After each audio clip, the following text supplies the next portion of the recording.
The year was 1910 and the Pacific roared with fury. Japan and Russia, locked in a deadly embrace, clashed like titans.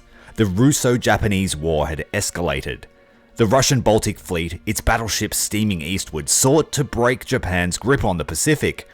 But Japan's naval genius lay in wait. His fleet, swift, disciplined and hungry, ambushing the Russians at Tsushima. Commander, your bold victory has filled the Soviet people with fear.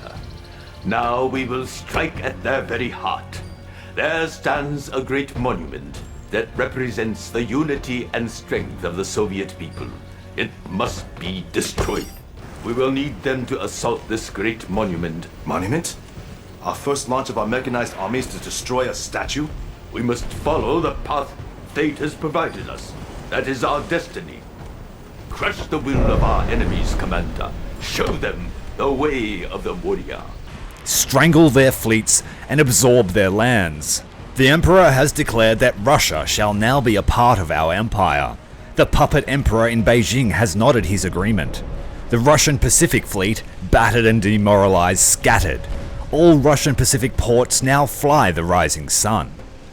The once mighty Black Sea Fleet, now obsolete, rusted in Sevastopol, trapped in a ring of floating steel.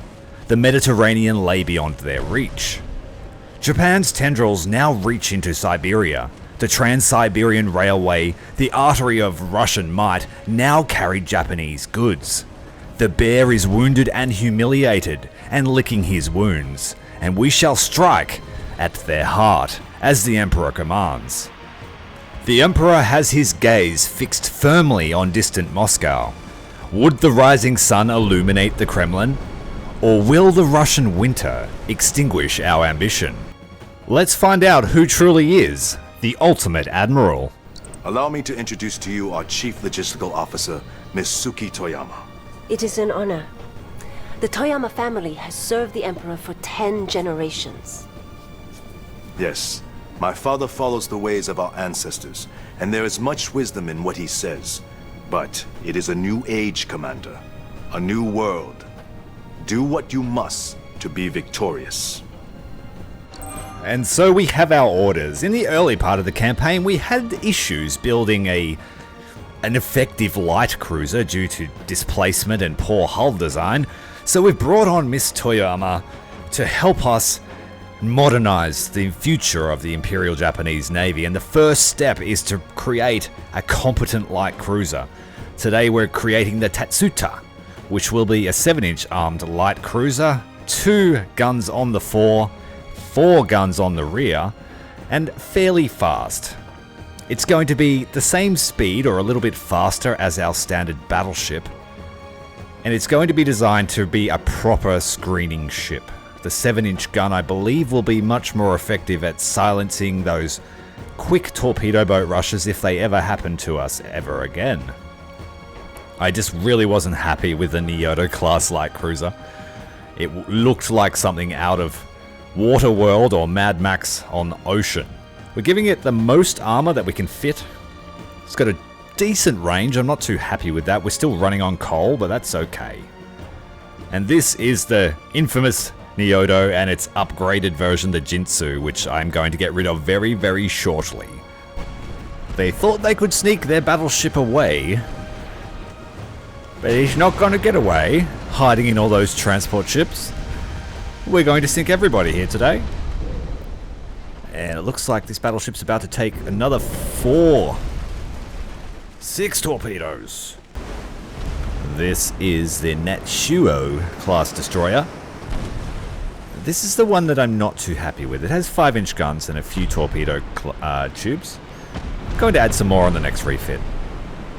This one here is the Mini Gumu class destroyer, which I am quite fond of. It's got great speed.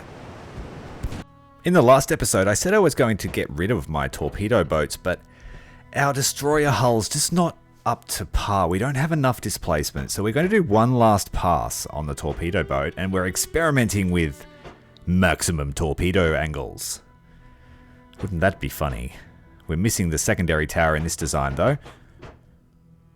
And the Nechio needs more torpedo tubes, and it needs to travel faster.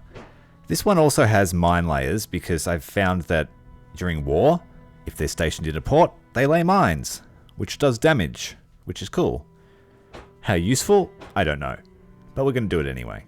New engine technology and new fuel means that we have a whopping 3,000 to 4,000 tons of displacement to deal with for our Yamato class battleships. Now there's one thing to note, this is a 13-inch armed battleship, but it only has a 10-inch armor belt.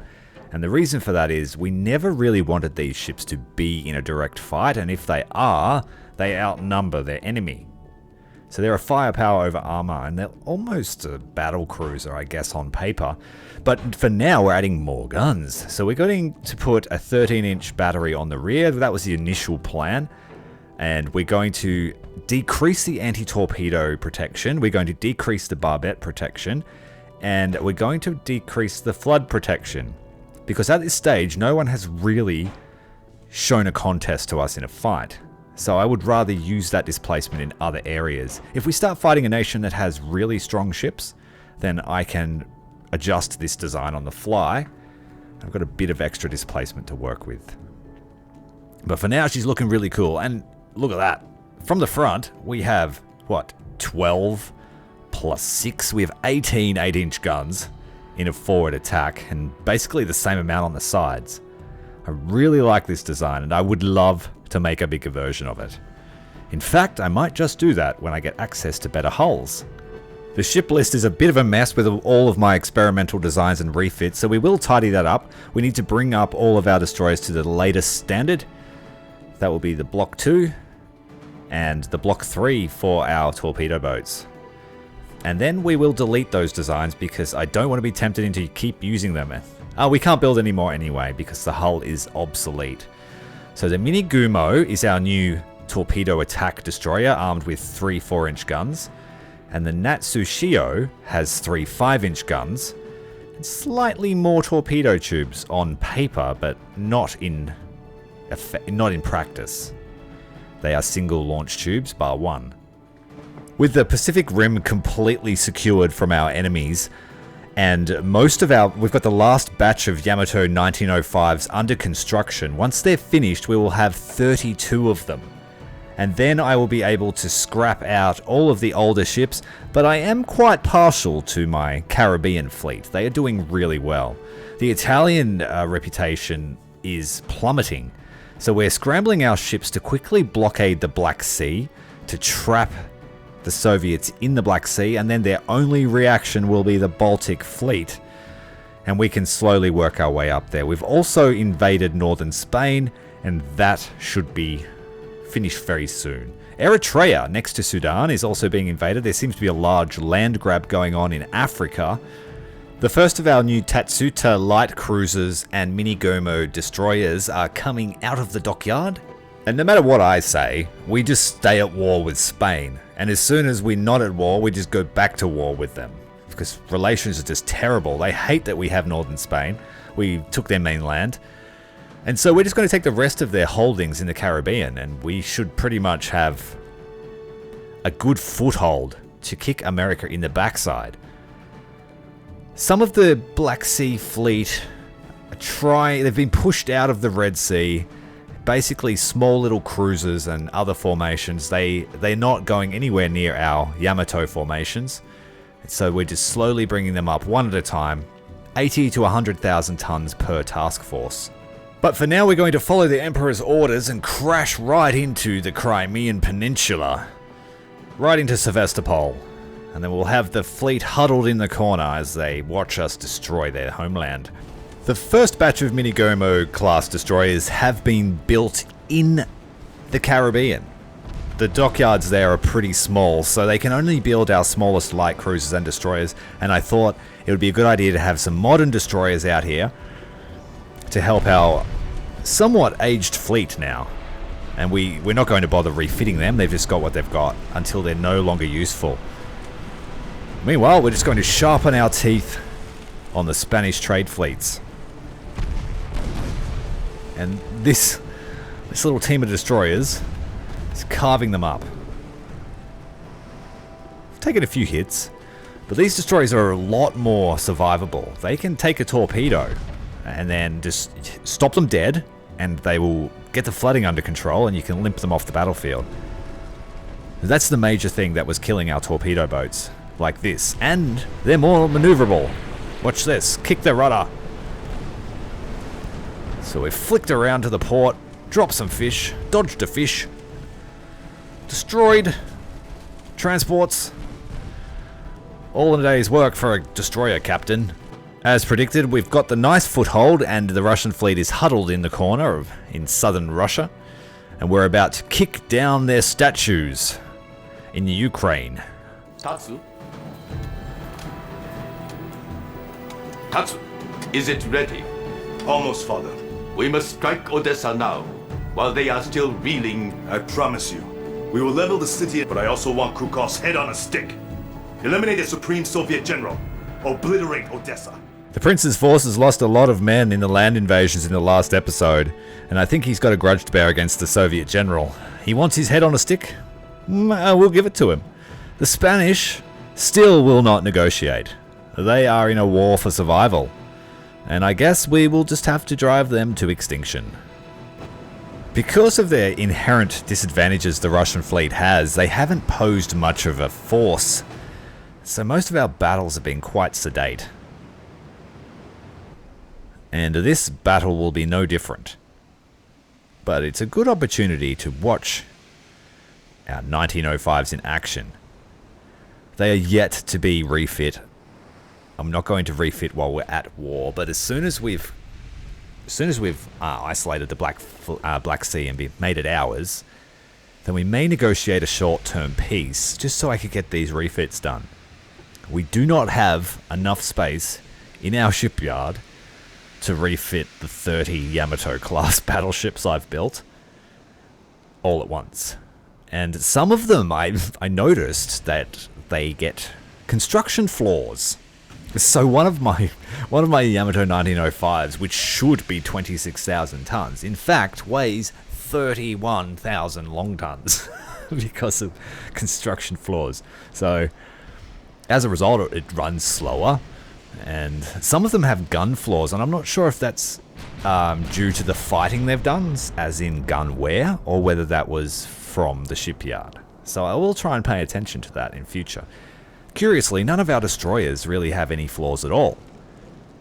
So I do wonder if me stretching the limit of my shipyards, because I did go over capacity to build the Yamatos in batches of 5 and 6, that did push our shipyards to the limit. I wonder if that caused flaws. And if it did, that's a really interesting feature. And that would definitely make me consider not doing that again. If we're going to come out with second-rate battleships that just fall apart. Or are grossly overweight. I also noticed that I have one that is very underweight at 23,000 long tons, but it doesn't have anything in the tooltip to say that it has a flaw. So is that the opposite? Is that one of those ones that just is naturally better due to better construction team, etc.? Alright, we've made contact with the Russians. They have a small force of cruisers, torpedo boats, and destroyers. We have a mixed bag of destroyers on our team today. Block 1 Natsushios and brand new Minigomos. The Natsushios are the ones dropping fish right now under my control.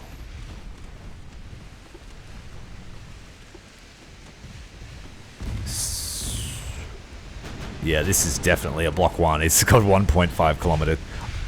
I must have missed them in the refit. They must have been at sea when I ordered the refits. So those guys probably stuck because I deleted the designs. We burned the records. So I guess that particular Whoa, he's about to be made obsolete the hardest way. He's managed to get the tail around that torpedo. I guess these guys are expendable then. See, our torpedo technology is much better than it was. 5.5 kilometers at the moment with oversized torpedoes. Destroyer Akatsuki easily dodging that spread.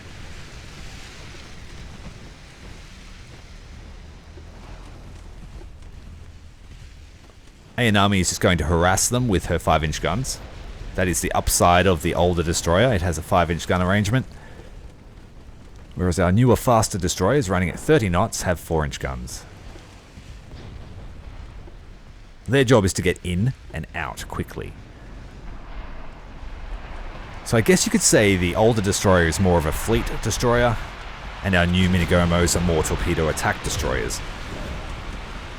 Here we go, and the Minigomo has made Natsushio Ayanami obsolete with some friendly fire. Can we keep her afloat? I don't know. She took 2 torpedoes.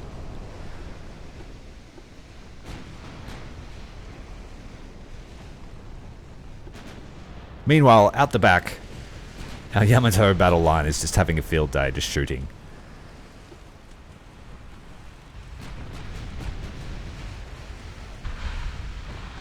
Besides the very first battles that I've had, I haven't yet fought a battle that's put pressure on my capital ships.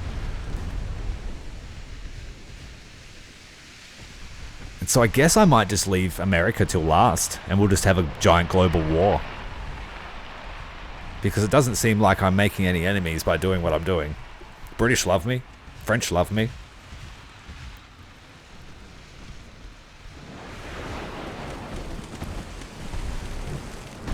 The Italians, they did love us, but then we moved in next door. A little bit territorial, those Italians. The Austro-Hungarians are just trapped in the Aegean Sea. I don't see them as any threat. I'm surprised they're even really a naval power in the game. I mean, no, I know historically they were a thorn in the Italian side, but I could see a campaign playing as them, as you need to fight Italy instantly to break your way out. Otherwise, you would just forever be trapped in there. But then I guess you would have to contend with land wars with Germany and Russia that you have no control over. So I've noticed that the Germans and the Hungarians have been trading territories the whole time we've been playing. And I don't see that as very fun if you have no say over the land fights.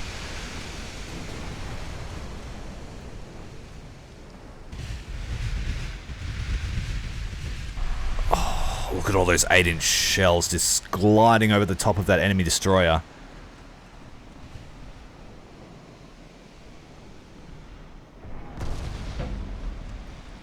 Oh, we have fish inbound. They're heading straight to our battleship line. We still have one of our old Jinsu class destroyers, cruisers, which is, like I said, a block 2 of the Nyotos. Let's see if we can get him to eat these torpedoes for our new Yamatos.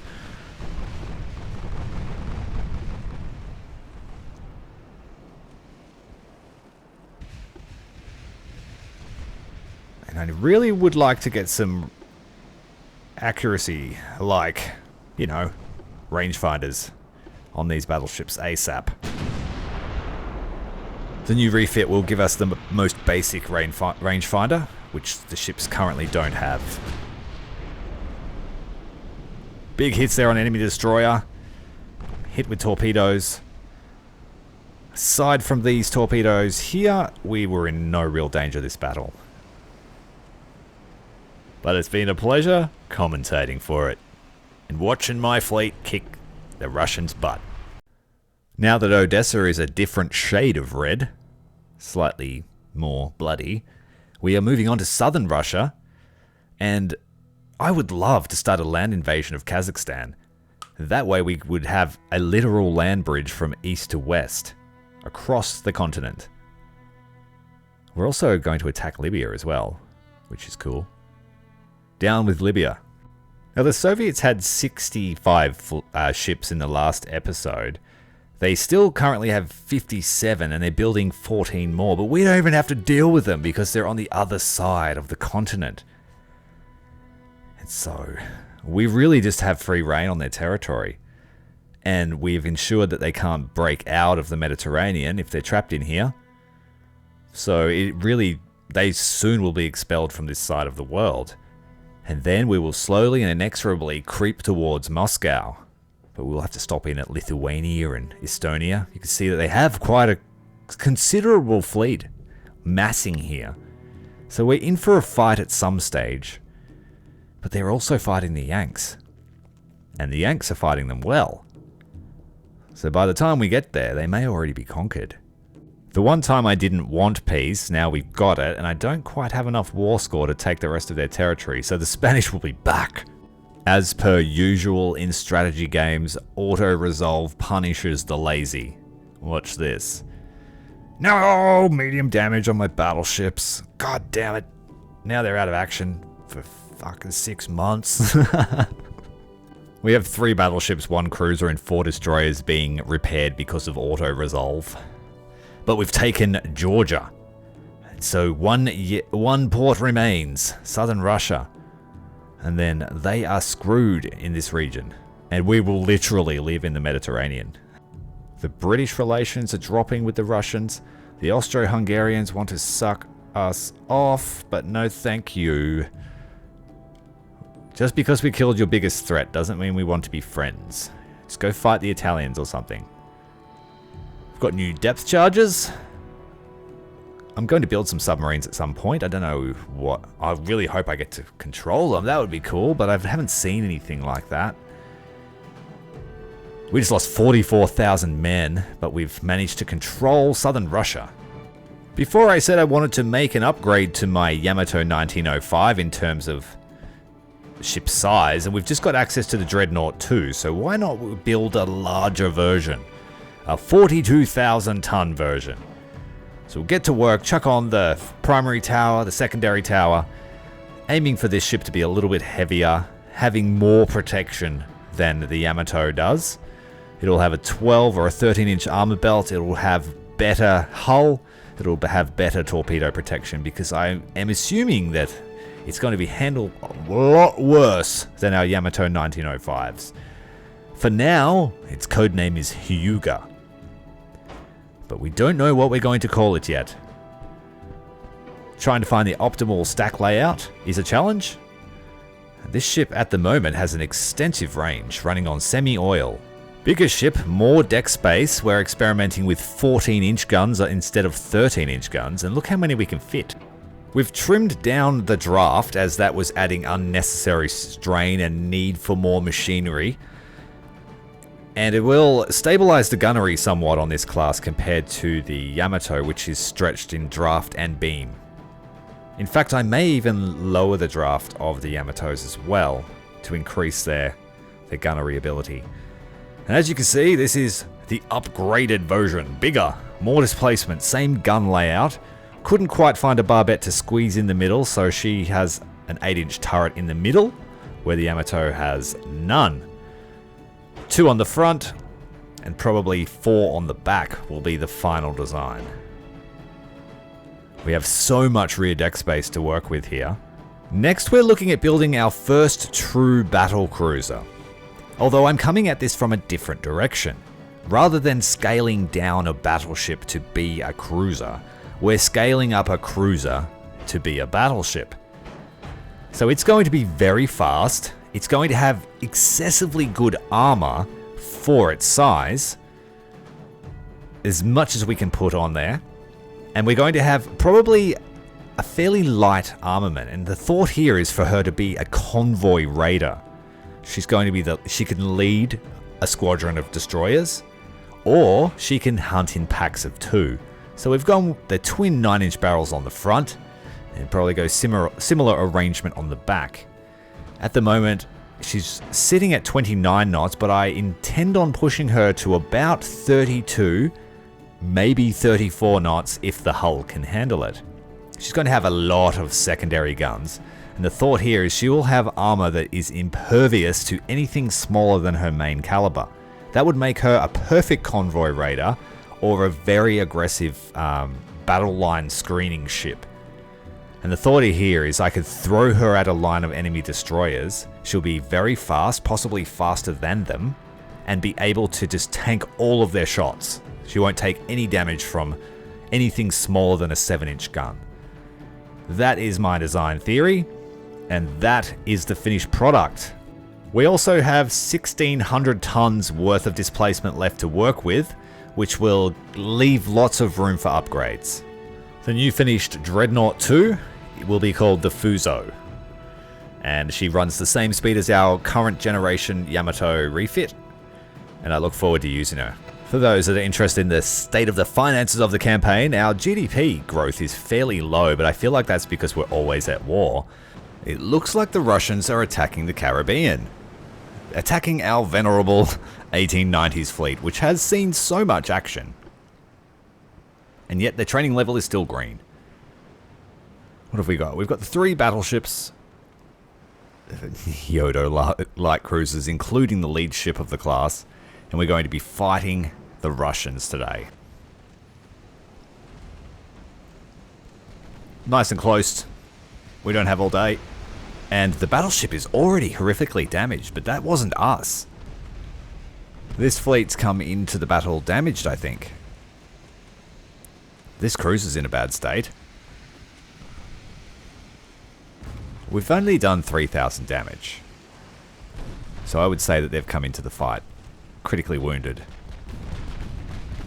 Well, that's going to make this much simpler for our venerable grandpas. Most of them have been serving for nearly 25 years. The battleship Nava has sunk due to structural damage.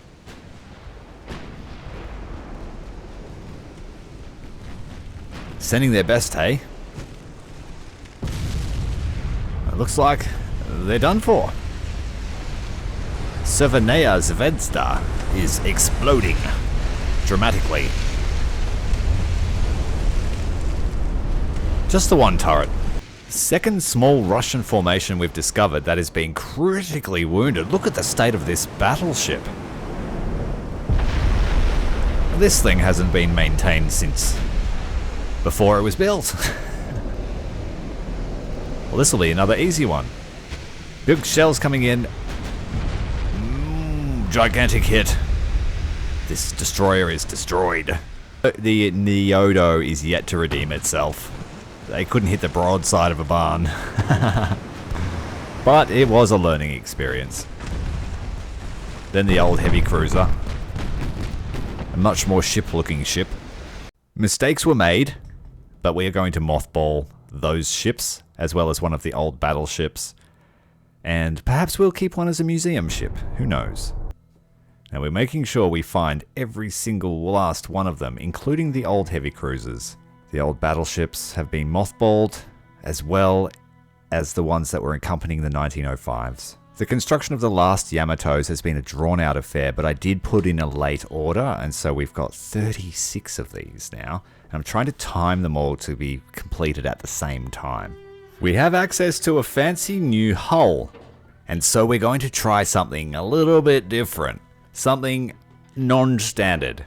We've pretty much built a pretty good homogeneous battleship in the Yamato 1905, so we're going to build something limited run, something that will strike fear into the hearts of our enemies. Something that, when it's deployed, you know that the Emperor's coming for you. So we're going with a rather unorthodox design, with a bridge set almost behind amidships, and there's going to be a lot of guns. We're going with the 13-inch gun as it's got our best technology. And there's a lot of rear deck space too, where we can experiment with barbettes and the double-layered deck here at the stern. Despite having a widened beam, this hull is quite narrow, and with the new superstructure, we're not able to fit on our signature secondary armament, So we're just going heavy main armament, and if this ship is accompanied by other battleships, it'll be the Yamatos who have excessive amounts of secondaries. And the thought here is, this ship will probably sit at the back of the fleet, but of the same design or the same doctrine as the Yamatos, where we're really using her as a spearhead. All of her firepower will be concentrated at the front of the ship, but she is still capable, and she still has a lot of guns from astern. The way I'm trying to do the layout here is at extreme range, all of these guns should be able to fire, despite being a slight blockage here at close range. If I have my angles correct, every single gun, every single turret except one, should be able to fire at about a 30-degree angle off the bow.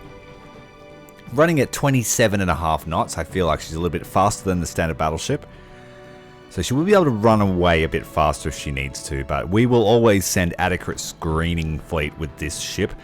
And I might even make them as sisters or brothers, because I have a cool name planned for the ship. We have a high capacity funnel and we're using induced boilers, so we've got 100% efficiency from one stack, and that stack can also take secondary armament as well as the superstructure. We have 8-inch guns in the casemates, and we have 4, 3 and 2-inch guns for self-defense in the superstructure. So that is the Hattori class battleship. It's going to be a force to be reckoned with, and I think I will build at least 2 of them. The Germans watch in awe as the Japanese Imperial fleet sails past on their way to Estonia and Lithuania to start the invasions on the northern coast. Our task forces consist of 6 to 7 battleships, cruisers and destroyers, all in support. Seeing their demise enter the Baltic, the Soviets desperately ask for peace. Should we accept and consolidate? I don't think so. Mexico wants some of our new prototype gunship class destroyers, which I haven't shown you. I don't think we're going to make them, so I'm going to say no. That was just a test design. It really wasn't ever going to be put into production. And this is what we have to contend with. The Soviets have a few battleships around, but we have 32 in the field, 7 building and 1 on the way, as well as plans for the Hattori class battleship, but we're going to need some shipyard space for that. Our budget's great, so we'll pour more money into the GDP, and we have a contact. This is the vanguard of our forces, and look at that! We even have all of our old torpedo boats. They're all pressing the charge. They're going to finish the fight, taking the fight all the way to Russian soil.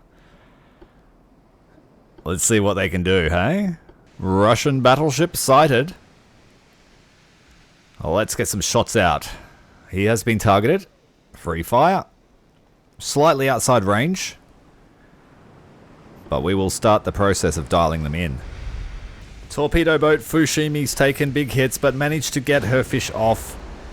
We'll limp her away. Nope, second hit there by the battleship's secondaries. That's one less torpedo boat we will have to worry about. Her mission is complete. The rest of the line coming through. I do not like the chances. Look at this enemy torpedo boat taking 4 torpedoes for the team, managing to save their capital ship in the process. But unfortunately for that Russian battleship, there are a few more torpedoes yet to come, and that's not even including the destroyers. Once we get a supply port in the northern hemisphere, we will have no issues with wasting torpedoes. Lithuania and Estonia have fairly big ports, so we'll be able to resupply there. Battleship's taken 2 torpedoes. Enemy destroyer just took 7. The count is up to 16 hits.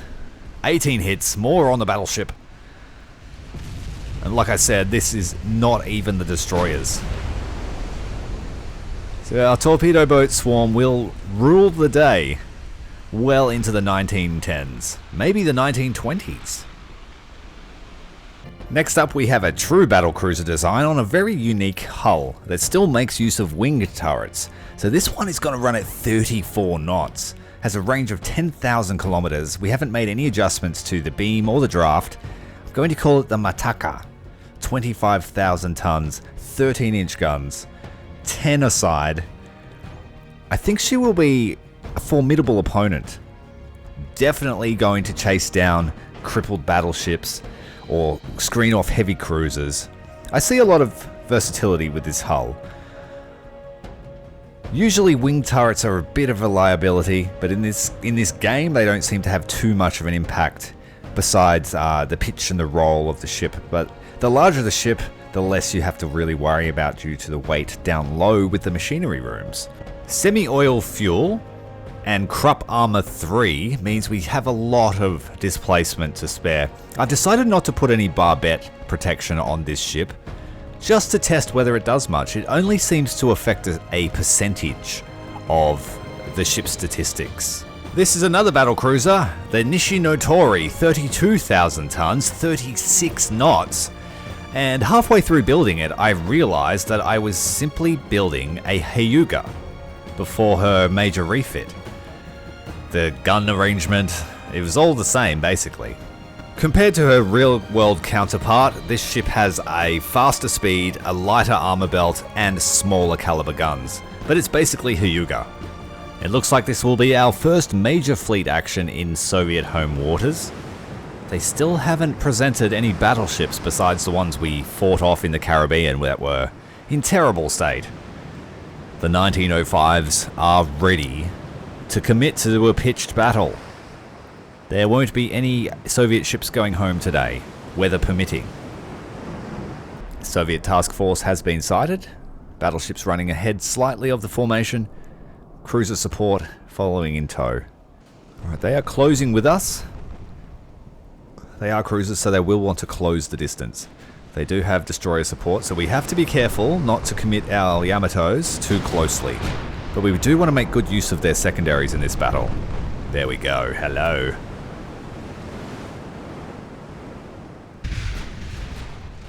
It'd be great to get the refit versions up with that extra 13-inch turret on the back. Massive hits. I keep saying that, but it's true. That cruiser at the lead formation getting hit by massive 13-inch guns compared to the ship they're targeting, and another shell sealing her fate, completely destroying the structure. Our destroyer formation making a beeline for the Soviets, getting ready to drop our fish we've been practicing on transports for the last few years. Now with our tactics, the bigger the formation of ships we're fighting, the better this should work. Because statistically we have more ships to shoot at. And those torpedoes running behind will confuse the hell out of everybody. So let's get ready. Target this guy here. There's a lot of ships behind him, that'll be great. The angle of approach is pretty shallow. Let's launch them. Yanagi has launched the first torpedoes of war in the Northern Hemisphere. Bit of stutter there in the game. It doesn't perform the best, especially when you're trying to build large warships. I can't wait to see how the performance tanks when I try and field them. Destroyer Sagiri coming around to drop her torpedoes. Yanagi's coming around, turning hard to starboard to present her port side launchers. Meanwhile, the Yamatos continue to offer fire support in the background. They are very close, so we need to be careful of these enemy destroyers launching their torpedoes. Hatsu Sakura is next. Looks like those fish already launched are travelling straight and true, hitting one of the cruisers in the Soviet formation. That may have been our intended target.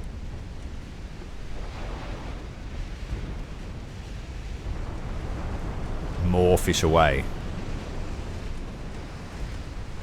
The initial attackers have dumped their port side. It looks like Destroyer Sagiri, not seeing her allied destroyer in the mist, has dumped her port side torpedoes and completely destroyed her allied ship. That's an expensive loss. There will be an inquiry into that. But this is our first major fleet action in a long time. Mogami, cruiser, you need to move out of the way, and guess what? It's a It's a Jinsu class that managed to escape the cull. Somehow. But may not escape the Soviet cull that's approaching her hard. 4 torpedoes, maybe more. Looks like 6. She's going to take 3 of them. 4. They were relegated to the scrap heap.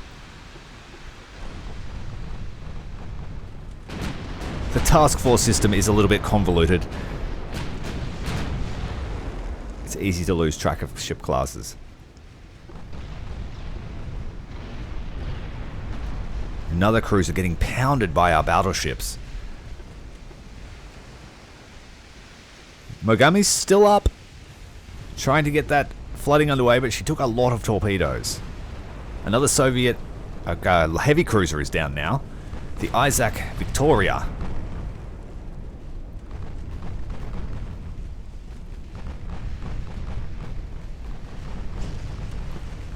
Destroying the background, getting pounded by our Yamato secondaries. Recognizing the threat to their friendly ship,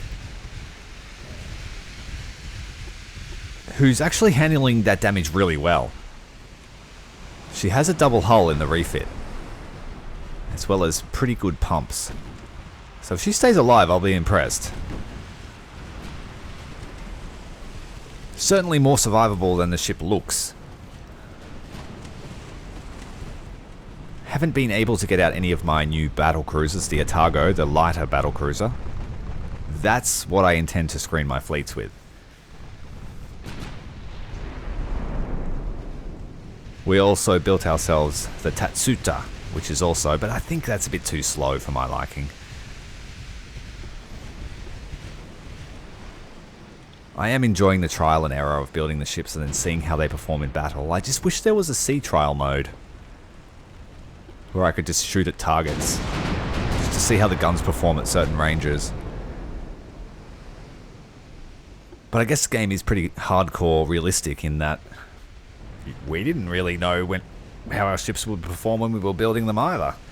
Despite taking some damage on our destroyers and very critical damage on one of our cruisers, our Yamatos are just pouring in the fire support, uncontested.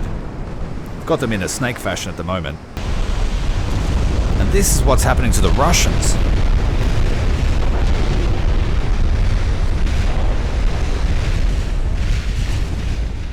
Non-stop firepower. We pulled our destroyers out, they did their job. They scattered the formation and now it's just brutal destruction. The last light cruiser, targeted by all guns, all stations, getting hit, ranged in. Can't turn through that fire, there's just too much. And that was the end of that fleet. I'm Commander Tyrael, this is Ultimate Admirals Dreadnoughts. If you're enjoying the series, make sure to hit the like button, subscribe to the channel, because the war has just begun. Until next time, Commander Tyrael out.